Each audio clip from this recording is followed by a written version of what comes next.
এখানে আমাদের একটা ধারকের ছবি দেওয়া আছে। সো এই ধারকটার পাদদ্বয়ের মধ্যকার দূরত্ব দেওয়া আছে আমাদের 2 সেন্টিমিটার, এবং এই ধারকটাকে আমরা বাহ্যিক 150 ভোল্টের একটা ব্যাটারি দিয়ে এটাকে চার্জিত করার চেষ্টা করতেছি, বা ধরো চার্জ করে ফেলছি। সো এই ধারকের সঞ্চিত শক্তি আমরা পাইলাম 9.96 × 10⁻⁹ জুল। এখন আমরা চাই এই ধারকের ধারকত্বটা বাড়াইতাম। সো ধারকের ধারকত্ব বৃদ্ধির উদ্দেশ্যে আমরা কি করলাম, 2 মিলিমিটার পুরুত্বের 4 পরাবৈদ্যুতিক ধ্রুবক সম্পন্ন একটি বস্তু পাদদ্বয়ের মাঝে স্থাপন করলাম। ফলে ধারকের ধারকত্ব কি বৃদ্ধি পাবে নাকি পাবে না, সেই জিনিসটা আমরা এখন বের করব। সো গতে যে জিনিসটা বের করতে বলছে সেটা হচ্ছে ধারকের পাতের ক্ষেত্রফল নির্ণয় করতে হবে। সো আমরা তো জানি যে পাতের ক্ষেত্রফলের সাথে ধারকত্বের যে ইকুয়েশন তার সম্পর্ক আছে, অর্থাৎ C equals epsilon naught A divided by D. এর ভিতরে ইপসাইলন নট এবং ডি এর মান আমরা এখানে জানি, কারণ ডি এর মান দেওয়া আছে কোয়েশনে 2 সেন্টিমিটার। তাহলে আমাদের এখানে শুধুমাত্র ধারকত্বের মানটা বের করলেই কিন্তু আমাদের এখানে ম্যাথটা হয়ে যাইতেছে। সো ধারকত্ব কোথা থেকে বের করব? এখানে কোয়েশ্চেনে প্রথম যেই লাইনটা দেওয়া আছে যে ধারকের যে সঞ্চিত শক্তি, সেই সঞ্চিত শক্তির ইকুয়েশন থেকেই আমরা ধারকত্বের মানটা বের করে ফেলতে পারি। কারণ খেয়াল করো, আমরা জানি সঞ্চিত শক্তি ইউ ইকুয়ালস ধারকত্বের জন্যে হাফ সিভি স্কোয়ার, যেখানে ভি হচ্ছে তুমি ধারকত্বটাকে যেই দুইটা ভোল্টেজের মাধ্যমে বা ধারকত্বটাকে যেই ভোল্টের ব্যাটারি দিয়ে দুইটাকে কানেক্ট করছো বা যেটাকে চার্জিত করছো সেই ব্যাটারির ভোল্টেজ। ফলে এখান থেকে তুমি সি এর ভ্যালু বের করে ফেলতে পারবা, সেটা হচ্ছে 2u divided by V square. So 2 your value কত ছিল? 9.96 × 10⁻⁹ joule divided by V square. So এখানে ভি দেওয়া আছে 150 ভোল্ট, তার মানে 150 স্কোয়ার ভোল্ট স্কোয়ার। সো আমাদের যে রেজাল্ট হবে সেই ধারকত্বের মান এখন আমরা বের করতেছি, সেটা হচ্ছে 8.853 × 10⁻⁻13 ফ্যারাডে। আমরা জানি ধারকত্বের ইউনিট কি? ফ্যারাডে।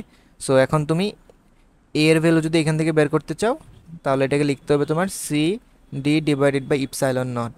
তো সি এর ভ্যালু তো একটু আগেই পাইছো, সেটা হচ্ছে 8.853 10⁻⁻13 ইন্টু ডি। স্মল ডি হচ্ছে 0.02 মিটার, যেহেতু সেন্টিমিটার ছিল আমরা এটাকে মিটারে নিয়ে গেলাম আর কি। আর ডিভাইড বাই ইপসাইলন নট সেটা জানি 8.853/854 লিখতে পারি, এখানে 853 লিখলাম যাতে কাটাকাটি চলে যায় আর কি, into 10⁻⁻12 coulomb square per newton per metre inverse two. So unit লিখলাম না। সো আলটিমেটলি আমরা যদি এখন ক্যালকুলেশন করি, আমরা দেখবো আমাদের রেজাল্ট আসতেছে 1.9998 ইন্টু 10⁻³ মিটার স্কোয়ার। সো এটা 8.854 রাখো, সমস্যা নেই। সো এটা ছিল আমাদের ধারকের পাতদ্বয়ের যে ক্ষেত্রফল, অর্থাৎ প্রত্যেকটা পাতের ক্ষেত্রফল কত? 1.99998 ইন্টু 10⁻³ মিটার স্কোয়ার। ওকে, সো গেল আমাদের। ঘতে কি চাইছে?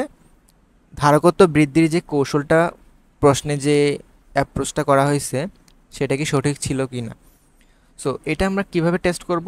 এটা টেস্ট করার সিম্পলেস্ট ওয়ে হচ্ছে আসলেই কি ধারকত্ব বাড়ছে নাকি বাড়ে নাই সেটা আমরা টেস্ট করে নিলেই তো হয়ে যায়। সো একটা পরাবৈদ্যুতিক ধ্রুবক যার পুরুত্ব হচ্ছে 2 মিলিমিটার, সো এরকম একটা পুরুত্বের যখন একটা পরাবৈদ্যুতিক ধ্রুবক আমরা দুইটা ধারকত্বের মাঝখানে যখন স্থাপন করি, তখন অ্যাকচুয়ালি কী ঘটে?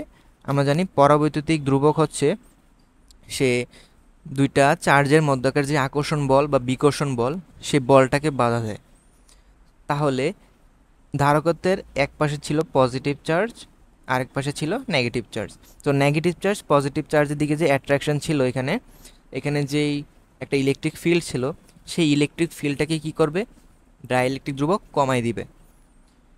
সো সেই ইলেকট্রিক ফিল্ডটাকে যদি ডাইইলেকট্রিক ধ্রুবক ইফেক্ট করে, তাহলে ডাইইলেকট্রিক ইফেক্টের কারণে তোমার এখানে যে কার্যকর যে লেন্থ 2 সেন্টিমিটার, অর্থাৎ পাদদ্বয়ের মধ্যকার দূরত্ব আগে যে 2 সেন্টিমিটার ছিল, এটা এখন 2 সেন্টিমিটার থাকবে না, এটা এখন কি ডি এর থেকে কিছু পরিমাণ কমে যাবে। ফলে পরাবৈদ্যুতিক ধ্রুবকের মানও কি চেঞ্জ হয়ে যাবে না? সো পরাবৈদ্যুতিক ধ্রুবকের যে ইকুয়েশন ডাইইলেকট্রিক রাখার ফলে সেটা হচ্ছে C prime equals epsilon naught A in divide by D. এখন এটা হচ্ছে তোমার আগের ইকুয়েশন, যেটা হচ্ছে তোমার ডাইইলেকট্রিক মিডিয়াম যদি মাঝখানে না থাকে, কিন্তু আমি ধরলাম যে আমার টি পুরুত্বের একটা ডাইইলেকট্রিক ধ্রুবক আছে, টি পুরুত্বের কে ডাইইলেকট্রিক ধ্রুবক বিশিষ্ট একটা পদার্থ রাখা আছে। তাহলে টি পুরুত্বটা ডি থেকে, যে ডি হচ্ছে তোমার পাদ্যের মধ্যেকার দূরত্ব, তো এটা থেকে তুমি যদি ডাইইলেকট্রিক ধ্রুবক পদার্থের সেটার যে পুরুত্ব সেটা যদি বাদ দাও টি, তাহলে আমাদের মনে হতে পারে মানে এটা হচ্ছে আমাদের কার্যকর লেন্থ, এই টাইপের কিছু একটা বের হয়েছে। বাট অ্যাকচুয়ালি পুরা টি বাদ যাবে না, টি এর সাথে 1 - 1/k, অর্থাৎ টি এর একটা অংশ তুমি বাদ দিতেছো ডি থেকে। সো এই যে ইকুয়েশনটা আমি লিখলাম এখন, এটা হচ্ছে তোমার একটা ধারকের ভিতরে, দুই পাতের ভিতরে যখন আমরা একটা এক্সট্রা করে ডাইইলেকট্রিক ধ্রুবক আমরা অ্যাড করব, তো তখন পরিবর্তিত যে ধারকত্ব সেটার ইকুয়েশন। সো এখন আমরা সবগুলোর ভ্যালুই জানি। সো সবগুলো যদি এখন আমরা বসাই দিই, ইপসাইলন তো আমরা জানি 8.854 ইন্টু 10⁻⁻12 ইন্টু এ। এরিয়া কিন্তু আমরা গ নাম্বারে বের করছি 1.99998 ইন্টু 10⁻³ মিটার স্কোয়ার। আচ্ছা, আমরা একক না লিখি এখন, যেহেতু একটা একক লিখি না, এটাও না লিখি। ডিভাইডেড বাই ডি, ডি হচ্ছে আমাদের 0.02 মিটার মাইনাস টি। কোয়েশনে কি টি কত বলা আছে? টি ছিল 2 মিলিমিটার পুরুত্ব। সো 2 মিলিমিটার মানে 2 ইন্টু 10⁻³ ইন্টু 1 - 1/k, 1 - 1/k, যেখানে পরবর্তী ধ্রুবকের মান ছিল 4। সো এটা যদি তুমি ক্যালকুলেশন করো, দেখবা তোমার রেজাল্ট আসতেছে 9.57 ইন্টু 10⁻13 ফ্যারাডে, যেটা আগে ছিল 8.853 ইন্টু 10⁻13 ফ্যারাডে। তাহলে এখানে বুঝতে পারতেছো যে পরিবর্তিত যে সি প্রাইম সেটা কি এখানে বেশি হয়ে গেছে। ফলে তোমাকে কোয়েশ্চেনে যে জিনিসটা বের করতে বলছে, ধারকত্ব বৃদ্ধির কৌশল সঠিক হয়েছিল কি না, সেটা অবশ্যই সঠিক হয়েছিল। সো এটাকে তুমি আরেকটা এক্সট্রা ইনফরমেশন বের করো, প্রুফ করে দিতে পারো, সেটা হচ্ছে সঞ্চিত শক্তিটাও বের করে দিতে পারো।